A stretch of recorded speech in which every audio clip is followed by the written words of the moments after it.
ज्योति बोली, देखा उसके को कितना ढीला था, मगर फिर भी बड़ा लग रहा था ना। मैंने चुटकी लेते हुए कहा, ढीला हो जा खड़ा, अपने नसीब में कहाँ है। लगता है शादी तक हमें ऐसे ही काम चलाना होगा। मैंने पापा को बुआ से करते हुए देखा। पापा और बुआ की करते देखकर अब मैं भी अपनी करवाने के लिए तड़प रही थी। अगले दिन काम वाली कमरे में सफाई करने आई तो नींद खुल गई। समय देखा तो सुबह के 9:30 बज चुके थे। मैं उठी और हाथ मुंह धोकर नीचे गई तो देखा पापा ऑफिस के लिए तैयार होकर डाइनिंग टेबल पर नाश्ता कर रहे थे। बुआ भी वहीं पर बैठी हुई थी और मोबाइल में कुछ देख रही थी। पापा मुझे देखकर बोले, आज बहुत देर तक सोई बेटा, कॉलेज बंद है क्या। मैं बोली, नहीं पापा, वो थोड़ी तबीयत ठीक नहीं लग रही थी, इसलिए नहीं गई। बुआ बोली, क्या हुआ गरिमा। मैंने कहा, अरे कुछ नहीं हुआ बुआ, बस ऐसा ही मन नहीं किया। फिर थोड़ा मजाक करते हुए बोली, मैंने सोचा आप आई हैं तो आज उसके साथ रह लूँ। तो बुआ भी हंसने लगी। बुआ और पापा को देखकर ऐसा लग रहा था कि रात में दोनों के बीच कुछ नहीं हुआ। मम्मी बोली, तुम दोनों भी नाश्ता कर लो। फिर मैं बुआ नाश्ता करने लगे। उधर पापा ऑफिस के लिए निकल गए। उसी समय मेरे मोबाइल पर ज्योति का फ़ोन आया। मैं नाश्ते की प्लेट लेकर ज्योति से बात करती हुई ऊपर कमरे में चली गई। ज्योति ने कॉलेज से फ़ोन किया था। वह बोली, क्या हुआ, आज कॉलेज क्यों नहीं आई हो। मैंने बहाना बनाया, कहा, अरे यार कल बुआ आई थी, उन्हीं से बात करते करते सोने में देर हो गई तो सुबह आँख ही नहीं खुली। ज्योति बोली, अरे यार मुझे तो बता देती, मैं भी नहीं आती। वह आगे बोली, अरे तेरी नोटिस मेरे पास पड़ी है, वो आज ही ले लेना, क्योंकि कल हम लोग 2-3 दिन के लिए बाहर जा रहे हैं, एक शादी में। मैंने कहा, कोई बात नहीं यार, तू अभी चली जा कॉलेज से और सीधा मेरे घर आ जाना, फिर मैं भी तेरे साथ तेरे घर चलकर अपने नोटिस ले लूँगी। ज्योति बोली, ठीक है मैं आती हूँ। मैं ज्योति के घर जाने के लिए तैयार होने लगी। मुझे तो रात का वो सीन याद आने लगा। मुझे तो विश्वास ही नहीं हो रहा था कि पापा और बुआ आपस में ये सब करते होंगे, मगर खुद मैंने अपनी आंखों से देखा था। रात के बारे में सोचते ही मेरा दिल धड़कने बढ़ जाती थी। सच कहूँ तो पापा के बारे में सोचकर मेरी भी हल्की सी गिली हो जाती थी। इतना तो तय ही था कि अब पापा का भी मेरे में खुजली मिटा सकता है।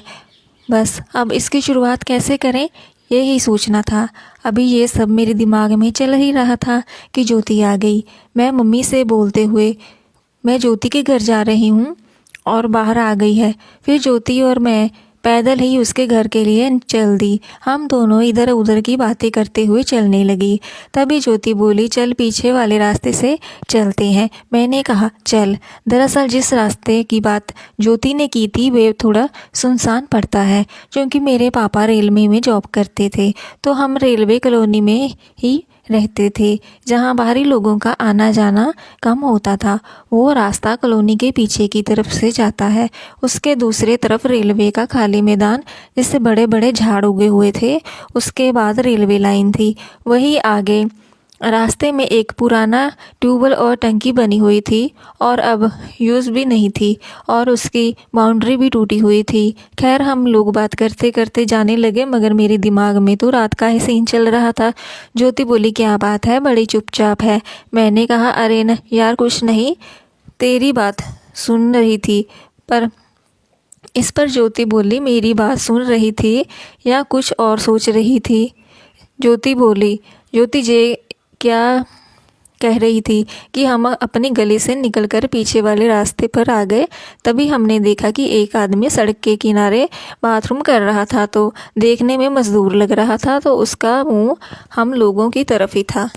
उसे शायद उम्मीद नहीं थी कि इस रास्ते पर कोई आ जाएगा। हम दोनों को देखते ही उसने जल्दी से अपना पजामा ऊपर किया और नाड़ा बांधते हुए आगे बढ़ गया, मगर उसका हम दोनों ने दिख गया था। मैं और ज्योति एक दूसरी की तरफ देखकर मुस्कुराई। ज्योति बोली, देखा उसके को कितना ढीला था, मगर फिर भी बड़ा लग रहा था ना। मैंने चुटकी लेते हुए कहा, ढीला हो जा खड़ा, हमारे नसीब में कहाँ है। लगता है शादी तक तो हमें ऐसे ही काम चलाना होगा। ज्योति मुझे चिकोटी काटती हुई बोली, कहो तो रुको उसे, आज ही सपना पूरा कर ले। मैंने कहा, काश सच में कहीं से का जुगाड़ हो जाता तो कितना मज़ा आता ना। ज्योति हंसती हुई बोली, तो इसमें कौन सी बड़ी बात है, कॉलेज में इतने लड़के लाइन मारते हैं, उनसे से किसी को भी लड़के को पटा लेते हैं, दोनों में से कोई भी पटा ले, काम तो दोनों का चलेगा। फिर बोली, लड़के भी मज़े रहेंगे और पटेगी एक लड़की पर को मिलेगी दो दो। मैंने कहा ना बाबा ना, इन लड़कों का कोई भी भरोसा नहीं है, कब बदनाम कर दे, वैसे भी बाहर कुछ भी किया तो बदनामी का बहुत डर है यार। इस पर ज्योति मुस्कुराती हुई बोली, फिर तो एक ही तरीका है कि घर में इसका जुगाड़ किया जाए। ज्योति के मुंह से यह सुनकर मेरे शरीर में झुंझुनी सी दौड़ गई। मैंने तो सोचा ही नहीं था कि ज्योति भी इस तरह की सोचती होगी। मन में आया कि बोल दूं कि मैं तो पापा को पटाने के बारे में सोच रही हूँ। मैंने नाटक करते करते हुए देखा कि ये सब वैसी मूवी में ही होता है, असली ज़िंदगी में नहीं। फिर मैंने जानबूझकर बात को आगे बढ़ाते हुए कहा, मगर ये तो असली ज़िंदगी में भी होता है तो कितना मज़ा आता ना, घर में ही जुगाड़ हो जाता और बदनामी का डर भी नहीं। ज्योति मुस्कुराती हुई बोली, अरे ये सब फिल्मों में ही नहीं, असली ज़िंदगी में भी होता है यार। तू बस ये बता कि मेरा आइडिया तुझे कैसा लगा। अभी मैं कुछ कहती तब ज्योति हंसते हुए बोली, देख मेरा तो कोई भाई नहीं है, तेरा भाई है, लेकिन वह अब बाहर पढ़ने चला गया है, तो बचे पापा। तो क्यों ना हम अपने अपने पापा को पटा लेते हैं, या तुम फिर मेरे पापा को पटा ले और मैं तेरे पापा को। इसके घर में ही दो दो का जुगाड़ हो जाएगा, क्यों है कि नहीं। ज्योति के मुंह से यह बात सुनकर मैं हैरान रह गई। वही फिर मेरी गीली हो गई, मगर हल्के गुस्से का नाटक करते हुए मैं बोली, पागल है क्या, ये सब ऐसी फिल्मों में होता है, असली ज़िंदगी में नहीं। मैंने सोचा कि अब ज्योति इस तरह खुद मेरे मन की बात कर रही है तो मैं भी क्यों ना मौके पर जाने दूं। वैसे भी पापा से की बात सोचकर हाय मेरी वो हल्की हल्की कुलबुलाहट शुरू हो गई थी और मुझे इन सब बातों से हाय मज़ा आ रहा था। इसलिए मैंने बात आगे बढ़ाते हुए कहा, और वैसे भी तुझे क्या लगता है कि चाहे मेरे पापा हो या तुम्हारे पापा ये सब करने के लिए तैयार बैठे होंगे। फिर मैंने कहा, कहीं इन्हें पटाने के चक्कर में लेने की देनी ना पड़ जाए। और तेरे पापा का तो पता नहीं, मगर मेरे पापा को तो ये सब पता चला तो मुझे घर से ही निकाल देंगे। ज्योति मुस्कुराते हुए बोली, अच्छा तू अपने पापा को बड़ी शरीफ समझती है क्या। वह बोली, एक बात बताऊं तुझे, मैं भी तेरे घर आती हूँ, मैंने कई बार देखा है कि तेरे पापा निगाह बचाकर मेरे को घूरते हैं। यह सुनकर मैं दंग रह गई। अभी मैं कुछ कहती तभी ज्योति आंख मारती हुई बोली, एक बात और सुन, तू बड़े आराम आराम से अपने पापा को पढ़ा सकती है। वह बोली, जानती है मैं क्यों ये बात कह रही हूँ, क्योंकि मैंने कई बार देखा है तेरे पापा तेरी भी लाट टपकाते हुए तुझे देखते हैं। कसम से एक बार अगर अपनी का दर्शन करवा दे तो पापा को करा देना, फिर देखना कैसे वो लाट टपकाते हुए तेरे पीछे आते हैं। ज्योति के मुंह से पापा के बारे में ये सब सुनकर मेरी एकदम पनिया गई थी। उत्तेजना से मेरा शरीर गर्म हो गया था। वैसे भी सच तो यही था कि मुझे फैमिली के नाम से ही एक्साइटमेंट होने लगती थी। बाकी जीएफ और बीएफ के बीच में या फिर किसी और लड़के के बीच में मेरी कोई भी रुचि नहीं थी। अभी मैं कुछ कहती तभी ज्योति बोली, क्या हुआ, मेरी रानी अपने पापा के सपनों में खो गई क्या, कुछ तो बोल, सही है या गलत। मैंने कहा, क्या बोलूं यार, मुझे तो विश्वास ही नहीं हो रहा है। ज्योति बोली, देख यार तेरे पापा की उम्र कितनी होगी, यही कोई 43-44 साल ना। मैंने कहा, हाँ 44 साल के होंगे। फिर उसने कहा, और तेरी मम्मी की उम्र कितनी होगी। मैंने कहा 43, वह पापा से सिर्फ 1 साल छोटी हैं। ज्योति बोली, अब देख 70-75 साल का बुढ़ा भी हो तो उसकी भी भूख नहीं जाती, और तेरे पापा की उम्र अभी 44 साल है। 44 साल का आदमी जवान होता है तो उन्हें भी कुछ तो चाहिए ना। मगर अपनी मम्मी को देख, 43 साल की उम्र में कितनी मोटी हो गई है। ना वह अपने फिगर का ध्यान देती है और ना ही अपने पति की इच्छा का। दरअसल ज्योति सही कह रही थी, मेरी मम्मी 43 साल की उम्र में ही मोटी हो गई थी और उनका ज़्यादा ध्यान किचन और पूजा पाठ में ही रहता था। ज्योति आगे बोली, अब 44 साल का जवान मर्द तो कहीं ना कहीं भूख तो मिटाएगा ही।